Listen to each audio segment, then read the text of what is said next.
Satu miskonsepsi lagi, Sat, yang mungkin bisa kita bahas di sini. Bicara soal goror. Ada yang bilang saham itu goror karena gak ada yang tahu harganya di masa depan kayak gimana. Ada yang bilang kayak, jadi kayak goror atau spekulasi, mereka menganggap kalau itu yang menjadi sesuatu yang mengharamkan saham karena kita nggak tahu harga saham berapa. Saham tuh mau Ada naik goror apa turun dong. gitu ya? Iya, ada goror dong di situ. Nah, mereka bilang gitu. Sebenarnya bener gak sih saat kayak gitu?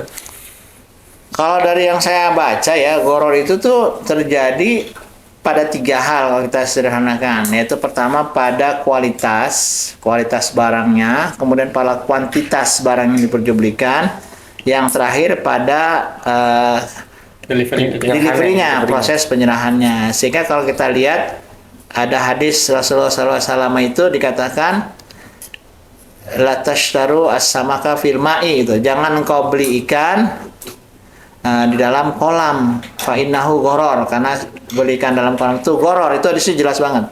Kenapa kau belikan dalam kolam itu goror? Pertama, kita nggak jelas kualitas ikan itu kayak apa, karena air itu sangat apa ya, ada bias sehingga ikan itu asli kayak apa bisa nggak kelihatan, atau kalau dia kolamnya tidak bening pun ya ikan apa dia kan kita nggak tahu. Yang kedua, kuantitinya nggak jelas, sehingga memang yang paling baik kalau kita misalnya bertransaksi untuk para peternak ikan ya, angkat dulu timbang. Jadi jangan kita kayak borongan itu, pokoknya kolamnya saya beli nih 2 juta gitu kan, dibeli 2 juta, ikannya diangkat, ikannya banyak, pas dilihat kan lebih dari 2 juta. Pembelinya kan penjualnya marah tuh, wah rugi kan saya jual 2 juta. Waktu diangkat ikannya dikit, pembelinya yang marah kan, oh lo ikannya cuma dikit, penjualnya senang, ya dapat zong. Saya kebayang beberapa transaksi di masyarakat. Nah itu yang bahaya. Nggak usah kita bahas di Iya, sini. jadi makanya dalam transaksi itu Rasulullah melarang adanya goror. Jadi dalam contoh itu dalam hadis Nabi SAW itu 2 hal itu, jangan engkau belikan dalam kolam itu secara deskriptif menyatakan jangan engkau beli sesuatu yang engkau tidak mengerti kualitasnya dan engkau nggak juga jelas kuantitasnya. Itu dirangkum pada hadis itu. Ada juga hadis lain misalnya, jangan engkau beli misalnya, ini hadis kalau saya orang keuangan lucu nih. Jangan engkau beli onta yang sedang kabur. Itu delivery-nya nggak jelas.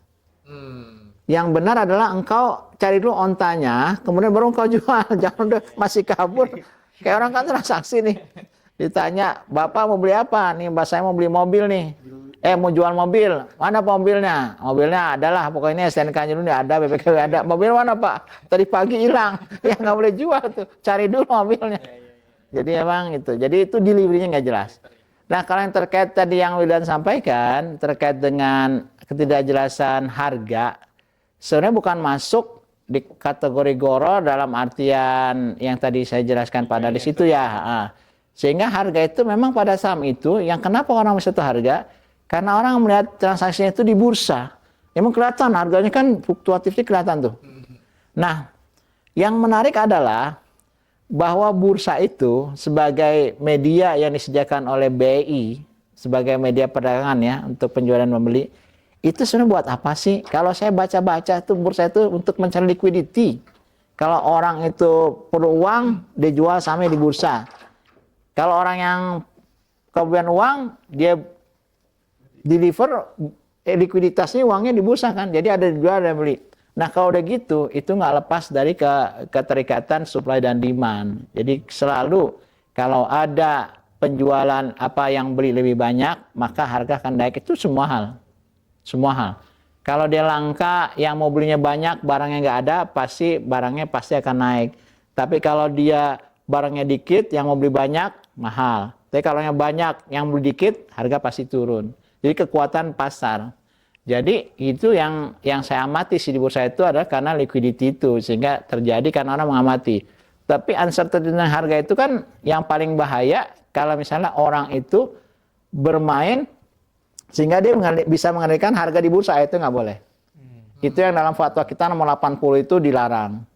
Misalnya dalam fatwa 80 disebut dalam bahasa Inggris itu misalnya pump and dump atau hype and dump. Cornering. Cornering. Emang di harga tuh digerek gitu sama orang tertentu sehingga harga itu naik atau dipersepsikan naik, kemudian orang beli baru dia jual. Akhirnya nggak boleh. Jadi makanya teman-teman nih sahabat IDX tuh, saya kira Fatwa 80 harus download tuh untuk dipelajari sehingga mengerti lebih jelas gimana cara beroperasi saham itu, kayak tadi cornering, pump and dump, hype and dump gitu kan. Itu yang dilarang. Gitu, Mas Yuda. Kalau saya nggak salah ada 14. Ada 14, banyak banget. Transaksi yang dilarang. Meskipun kalau saya lihat secara individu tuh hanya beberapa larangan ya, kayak short selling dan margin trading. Yang lain tuh kayaknya emang kerjasama yang membuat dalam tanda petik menipu orang lah untuk menaikkan harga saham, orang udah ngikutin dijual. Itu namanya pump and dump. Atau menciptakan isu-isu positif sehingga harga saham naik, kemudian dibuang. Itu namanya hype and dump. Kemudian cornering itu kan corner ya, mengcorner orang. Masanya. Iya. Ya kayak kata Ustadz tadi, yang 2 itu memang yang berkaitan sama investor retail. Kalau yang 12 lagi itu memang biasanya butuh sekelompok yang terorganisir. Mungkin kalau pernah nonton film-film saham yang di Netflix itu ya kurang lebih kayak gitu teman-teman. Itu juga nggak cuma di syariah ya Ustadz ya, tapi secara legal undang-undang juga dilarang. Sahabat IDX Islam Selaras ya antara undang-undang sama syariah. Apa yang dilarang undang-undang juga dilarang sama syariah.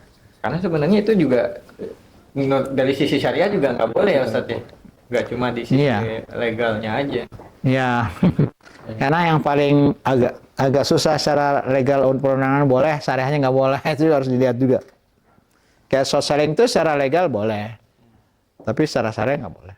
Nah, short selling kan ada SOTS. SOTS. Nah ini jadi mungkin sekarang nambahin sebagai ini ya, sahabat IDX yang sudah saya invest di saham itu, saya pakai saham itu namanya, saya pakai sistemnya online trading system, online SOTS, sistem online trading syariah. Ini powerful banget.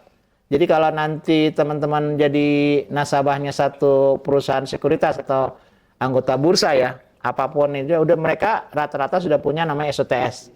Ya nanti kalau kita masuk di SOTS itu, larangan yang dalam fatwa nomor 80 itu udah ditutup tuh. Oh, enak ya berarti ya? Udah tinggal enak, saham-saham yang haram kita mau beli, saya nggak bisa tuh jalan. Jadi udah keren pokoknya deh. Ini syariah way of investing itu. Nah, ada toolsnya. Makanya kita tuh termasuk keren lah teman-teman. Ya saya berharap sih yang paling penting kan kita siapkan uang buat invest, bukan uang yang artinya kita butuhkan dalam jangka pendek ya. Kalau bisa emang uang yang nganggur, sehingga kita bisa saham-saham yang memang mempunyai tingkat investability-nya bagus gitu kan. Ya tentunya harus belajar. Memang nggak bisa sih kalau nggak belajar. Gitu. Yang jelas yang harus kita camkan nih buat teman-teman sahabat IDX Islamic itu, kita jangan mulai ragu lagi kalau orang ngomong saham itu haram gitu. Itu kayaknya udah selesai itu. Debatnya udah selesai. Kalau misalnya nanti ada beberapa pihak sebagian kecil yang bilang saham itu haram, mungkin hanya sebatas sebagian kecil. Jadi kalau kita lihat yang di quote, yang diambil sebagai dalil fatwa DSN itu, akhirnya mayoritasnya itu udah selesai. Jadi saham itu secara prinsip syariah itu boleh gitu. Jadi udah selesai itu. Jadi jangan ada perbedaan lagi, apalagi buat teman-teman yang masih ini ya, generasi muda itu digging aja lihat ya. Gitu. Walaupun nanti mungkin teman ketemu ada yang mengharamkan, tapi saya kira yang menghalalkan jauh lebih banyak. Itu ya. Menarik. Kebanyakan orang baca fatwa itu langsung lompat ke bagian memutuskan. Sementara baca fatwa itu kan kalau mau tahu dalilnya apa, latar belakangnya apa, itu kan harus dibaca dari atas ya, Ustaz? Iya. Kutipan-kutipan ayat, hadis, segala macam. Background dari awal kenapa ada fatwa itu. Cuman nggak semua orang punya pemahaman syariah yang sama, Ustaz. Iya, Jadi betul. makanya kalau nggak salah ada dalilnya juga ya, Ustaz ya. Ikuti apa kata para ulama, istihad para ulama. Benar nggak, Ustaz? Jadi memang dalam konteks fikih itu kan kita bukan orang yang menggali. Jadi karena kita kalau menggali, kita mengikuti para ulama emang udah ngegali duluan. Jadi itu juga terjadi dalam ibadah tuh. Namanya kan kita nggak bisa juga kita ibadah seenaknya kita kalau nggak ada dalilnya gitu kan. Dari mana? Gue mau sendiri aja pokoknya, ibadah gue kayak gini kan nggak bisa juga. Jadi dalam ibadah itu tentu saja harus ada dasar-dasarnya yang harus kita ikuti. Karena agama itu kan dalam konteks ibadah harus ada dasar yang perintahnya ya, kalau ibadah.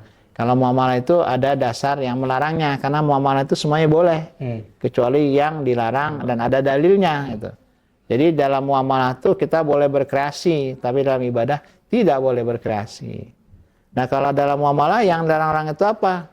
Ya kita lihat aja dalil-dalil yang ada dalam fatwa DSN. Mana larangannya dalam transaksi saham? Baca di fatwa nomor 80, 135, nomor 20, nomor 40. Tadi Mas Ari benar tuh. Memang kalau baca fatwa pelan-pelan sampai kita juga belajar. Dibaca dari atas pelan aja. Mungkin memang susah juga sih, banyak yang kita nggak ngerti. Paling tidak kan kita juga mau tahu kok ini dasarnya ini loh. Yang menarik kan dalam fatwa DSN itu dikutip-kutip juga pendapat para ahli-ahli fikih yang dulu ya, atau juga yang termasuk yang klasik ataupun yang sudah kontemporer ya, gimana pendapat mereka, itu jadi dasar kita. Jadi DSN juga melihatnya dalam ini ya yang luas juga gitu, lihat juga pendapat yang kontemporer gimana terhadap saham ini.